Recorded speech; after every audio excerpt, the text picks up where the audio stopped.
Tara nga at samahan niyo ako kumuha ng bignay para iasim sa ating ulam na isda. Ang pinangat sa bignay. At ayan nga yun, nagpa-video ako sa aking mama na first time akong videohan habang kumukuha ng bignay.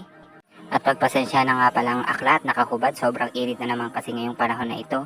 Tapos mamayang hapon, uulan na naman ng malakas kaya super putik na naman dito sa ibaba.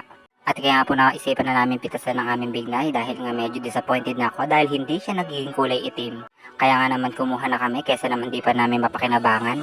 Dahil nagkakalaglag na nga yung mga bunga sa baba dahil tuwing gabi kinakain ito ng paniki. At sa umaga naman ay kinakain naman ito ng mga ibon. Tuwing umaga nga ay marami nakalaglag sa baba pagising namin sa umaga. At yan nga pala ang aking ginawa pagkatapos ko mag-garden sa aming bakuran. Pagpasensyahan nyo na yung baklat nakahubad at ayun na nga yung nakuha natin at hihimay-himayin pa nga natin yan.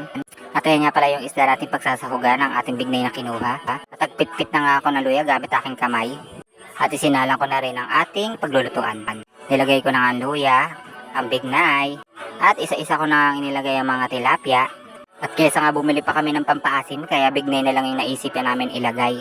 At habang inilalagay ko nga yan isa-isa, bising-busy naman sa labas ang aking nanay sa pagwawalis ng aming paligid. Dating gawi, ako ang tagaluto. Ito nga pala guys ay ulam namin ngayong umaga na medyo patanghalian na. At pasensya na nga pala sa mga background music na naririnig nyo, no copyright. At pagkatapos kong ilagay mga sangkay, panilagyan ko na din to ng 3 basong tubig ulit. At syempre pagkatapos niyan, sinindihan ko na ang gasol at ang kalan para magsimula ng kumuluyan para makakain na kami ng maaga. At pagkatapos nga, ayan na siya, presenting pinangat sa bignay. Salamat!